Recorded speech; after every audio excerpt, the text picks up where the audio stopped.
नमस्कार। आजादी का अमृत महोत्सव।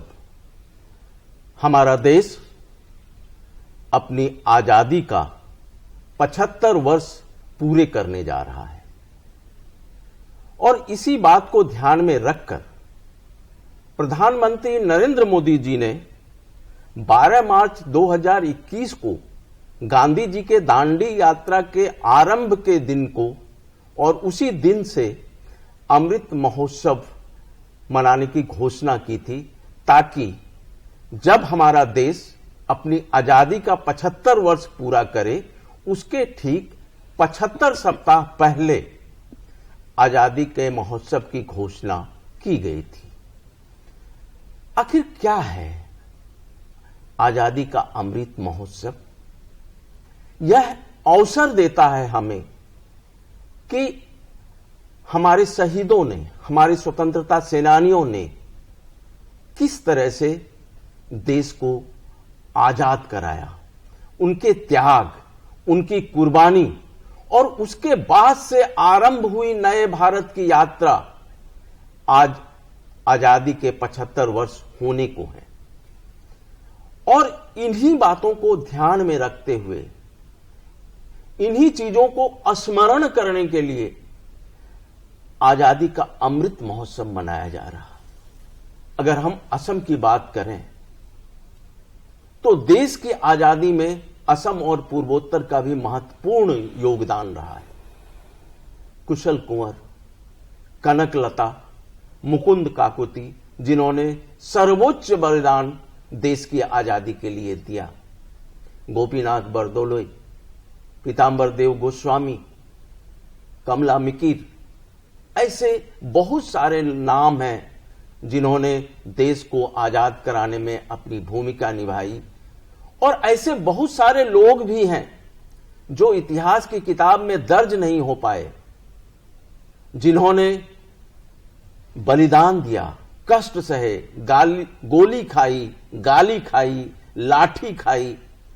और ऐसे अनाम लोगों पर भी फिर से चर्चा करने की जरूरत है, उनको तलाश करने की जरूरत है। उदाहरण के लिए अगर मैं बात करूं तो नगांव के पूर्णचंद शर्मा, महीचंद बोरा, महेंद्र हजारिका, कलियाबोर के कमल चंद महंत, ऐसे ना जाने कितने नाम असम के कस्बे और शहरों तक भी फैले हुए हैं।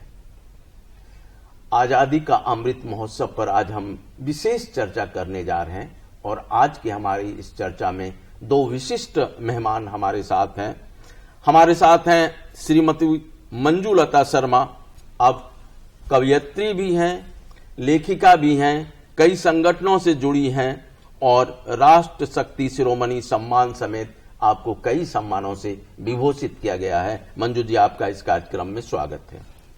हमारे दूसरे विशेष मेहमान हैं श्री रवि अजिसरिया, आप लेखक हैं, स्तंभकार हैं और श्री मारवाड़ी हिंदी पुस्तकालय के अध्यक्ष हैं।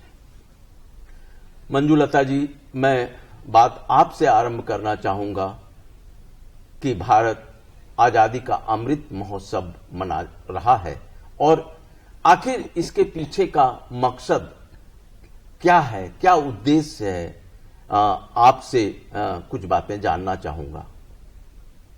जी नमस्कार।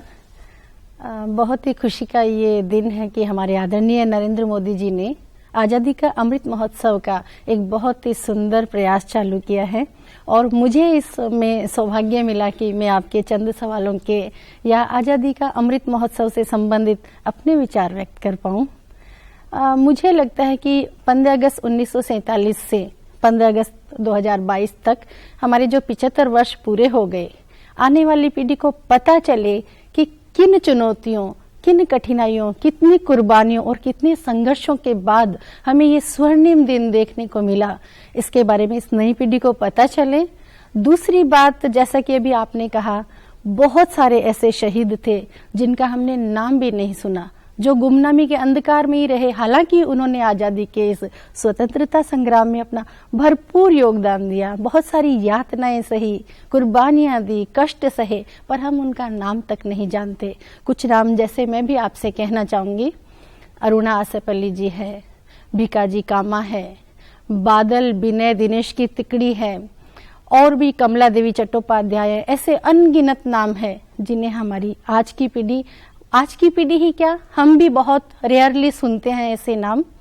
और मैं तो कहती हूँ कि इस आज़ादी के अमृत महोत्सव के माध्यम से हमारी आज की पीढ़ी, जिनकी विचारधाराएं पूरी पाश्चात्यकरण से रंगी हुई है, जिनकी विचारधाराएं बटी हुई है, गुमराही के दौर पे खड़ी है, उनको भी ये पता चले कि वास्तव में आज हमारा भारत, जो कि देश की एक अर्थव्यवस्था में मजबूत शक्ति बन गया है, वो कैसे बना, कैसे इस तरह 75 वर्षों में उसने कहां से कहां तक प्रगति की, ये इस पीढ़ी को पता चले। इसके लिए ही आदरणीय मोदी जी ने ये प्रयास किया है, और ये प्रयास केवल मोदी जी से ही संभव नहीं है, हम सब इसमें एक उत्सव की तरह लगे हैं, तभी आम जन तक हम इसका सही मकसद पहुंचा पाएंगे। और मैं अपने देश के शहीदों को कुछ पंक्तियों में हमारी स्वर्गीय लता जी के इस गीत के साथ उनको श्रद्धांजलि देना चाह रही हूँ। ऐ मेरे वतन के लोगों,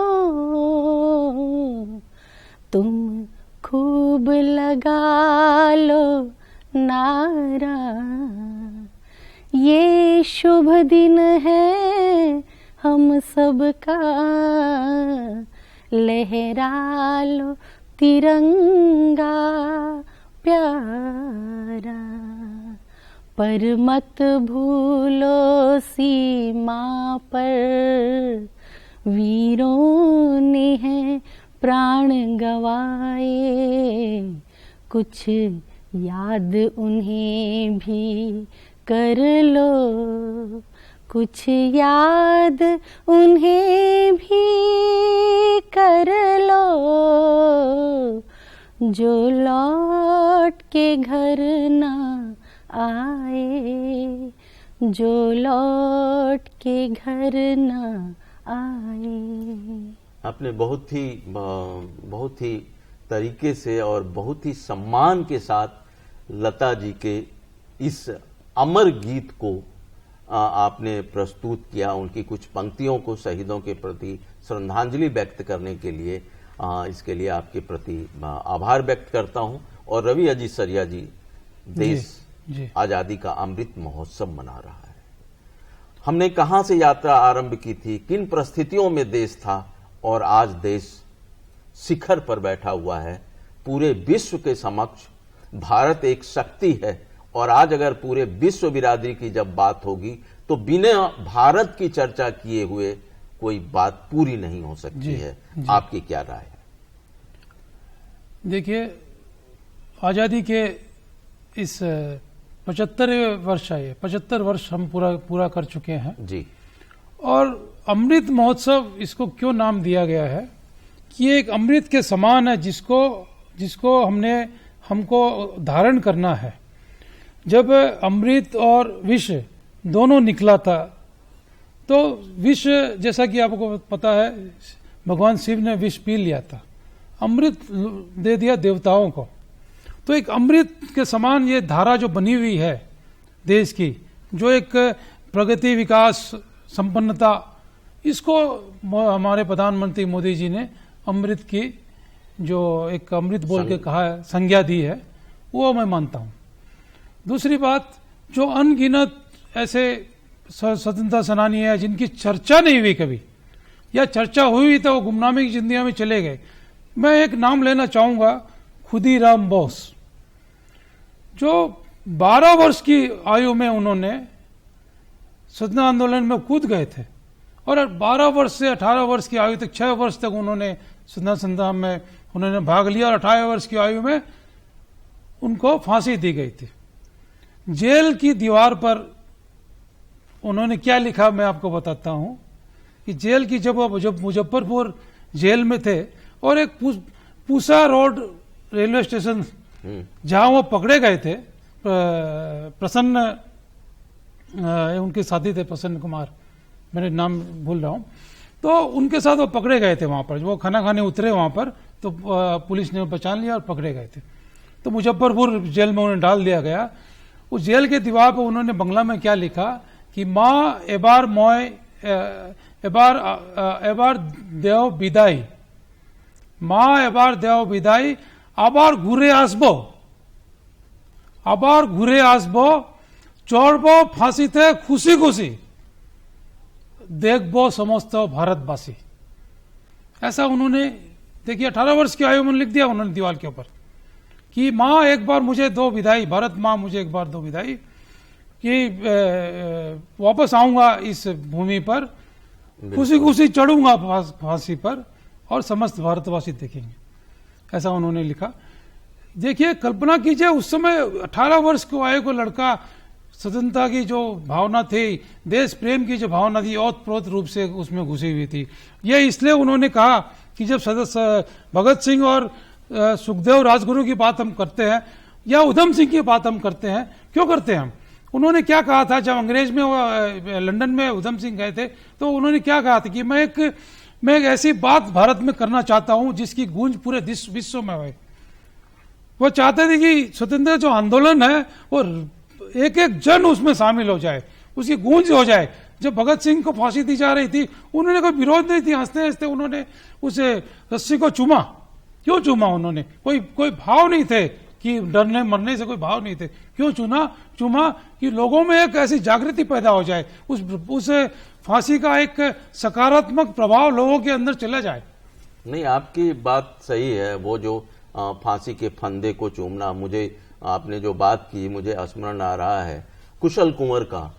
कुशल कुंवर हालांकि पूरी तरह से अहिंसा में विश्वास करते थे, लेकिन उनको हिंसा के आरोप में, ट्रेन उड़ाने के आरोप में उनको गिरफ्तार किया गया और फांसी की सजा दी। जैसा कि लोग बताते हैं जोरहट के जिस सेंट्रल जेल में उनको रखा गया था, तो एक दिन पहले उनको बाकी साथियों से अलग कर दिया गया था और जब उनको उठाने गया सिपाही तो देखा कि वो तो खर्राटे भरकर सो रहे हैं। माने कोई भय नहीं, कोई ये नहीं कि कल सुबह मेरी मौत हो जाएगी, और उनको धक्का देकर जगाया गया है। तब उन्होंने कहा कि टाइम हो गया क्या जाने का। ये जो ऐसी भावना, ऐसी जो एक हिम्मत, एक जज्बा अपने देश के लिए मर मिटने का, और आज भारत आजादी का 75 साल पूरा करने वाला है, कुछ ही दिनों की बात है, और वहां से यहां तक एक आजाद भारत में जो बाद की जो पीढ़ी आई, मुझे ये लगता है कि उनको अपने उन शहीदों, उन सिर्फ शहीद ही नहीं, स्वतंत्रता सेनानियों को, उनकी भूमिका को स्मरण करते हुए आगे की यात्रा करनी होगी। हम अपने बुजुर्गों के प्रति श्रद्धानत रहें, लेकिन हमें रुकना नहीं है, हमें आगे बढ़ना है और पूरे विश्व को दिखाना है। हमारी यात्राएं अभी बहुत बाकी हैं, अभी हमें बहुत ऊपर जाना है। तो इन चीजों को लेकर जो आजादी का अमृत महोत्सव है, इसमें हर देशवासी का क्या संकल्प होना चाहिए, मंजुलता जी? जैसा कि अभी आपने कहा कि जो बातें सुन के कुछ ऐसा याद आता है कि वास्तव में हमारे स्वतंत्रता सेनानी में क्या जज्बा था। एक बार राम प्रसाद बिस्मिल की माता श्री जी जेल में उनसे मिलने गई। उनको पता था कल उनके बेटे को फांसी होने वाली है, तो उन्होंने पूछा कि बेटे की आंखों में आंसू थे, तो माँ की आंखों में आंसू आ गए। तो बोला बेटा तुम रो क्यों रहा? बोला मैं इसलिए नहीं रो रहा हूँ कि मैं कल मुझे फांसी होने वाली है, मैं इसलिए रो रहा हूँ कि मुझे फांसी होगी और उसके बाद जब भारत आज़ाद होगा तो मैं उस आज़ादी के जश्न को देख नहीं पाऊंगा। इसलिए माँ मेरा आपसे अनुरोध है कि एक फोटो कुछ ऐसी जगह रख देना जहाँ से जिस दिन मेरा देश आज़ाद होगा तो मैं वो दृश्य देख सकूं।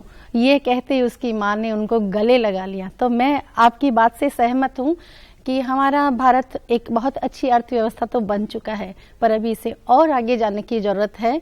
हम अपने शहीदों के संघर्ष को, उनके कठिनाइयों को, उनकी यातनाओं को भूले नहीं, उनको अपना उद्देश्य, उनका अपनी प्रेरणा बनाते हुए आगे बढ़े। आज हमारा देश चांद और मंगल पर मिशन भेजने वाले 5 अग्रणी देशों में गिना जाता है।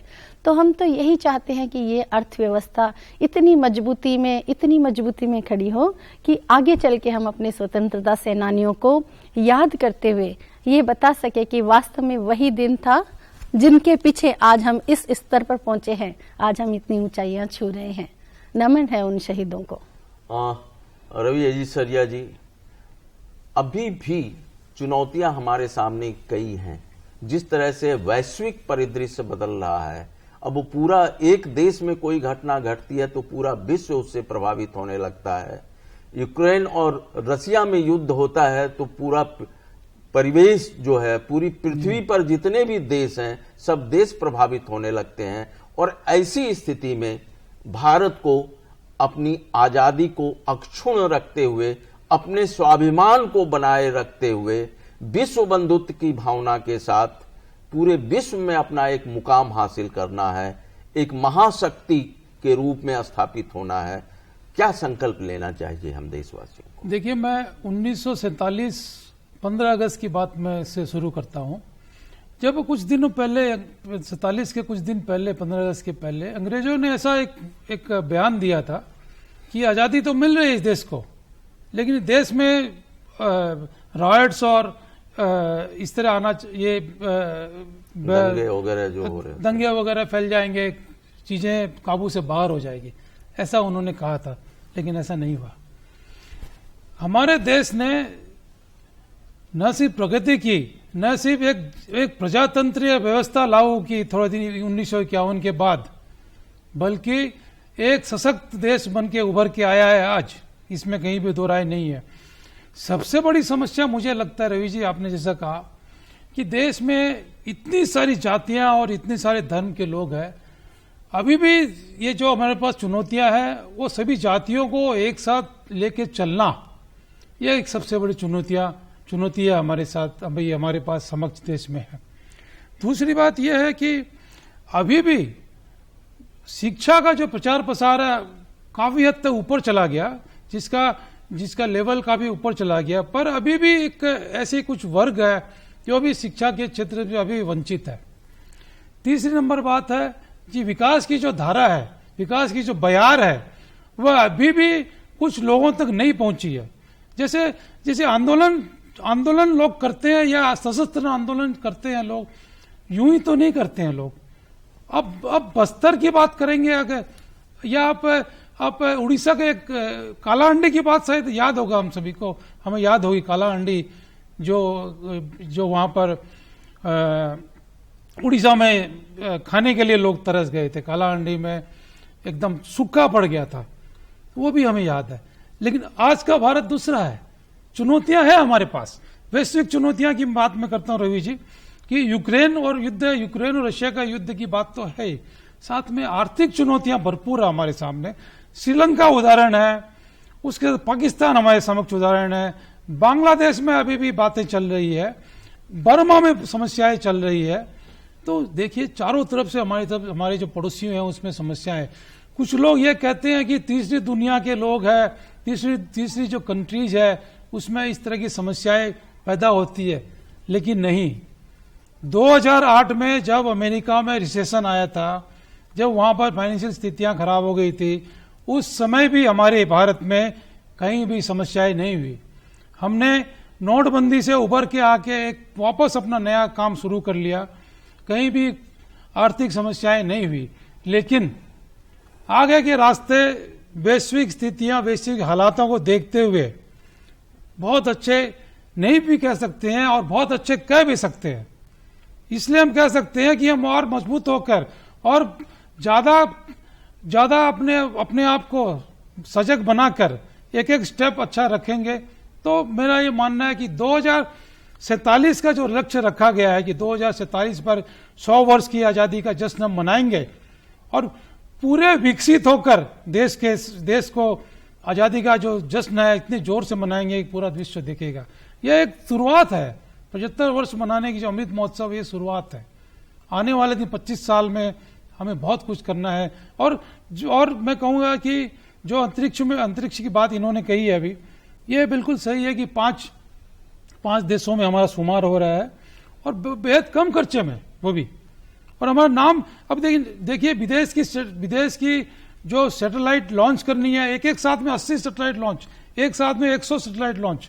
और अब वो काम पहले भारत को किसी दूसरे देश में जाकर अपने सैटेलाइट को लॉन्च करना पड़ता था, बिल्कुल। अब भारत कई देशों के सैटेलाइट को लॉन्च करता है और आज इसरो ने जो उपलब्धि हासिल की है और इसरो ने इसके माध्यम से अपनी आय भी बढ़ाई है, सबसे बड़ी बात वही है। ये जो अगर हम 75 साल को देखें तो किस तरह से हमारे देश ने हमने कितने युद्ध झेले और पिछला वो कारगिल का जो अनुभव और जिन कठिन परिस्थितियों में हमारे देश के सैनिकों ने स्थितियों को संभाला, मोर्चा संभाला और उसके बाद अपनी उन सारे लोगों को पीछे लौटाया जिन्होंने वहां पर कब्जा किया था भारतीय इलाके को।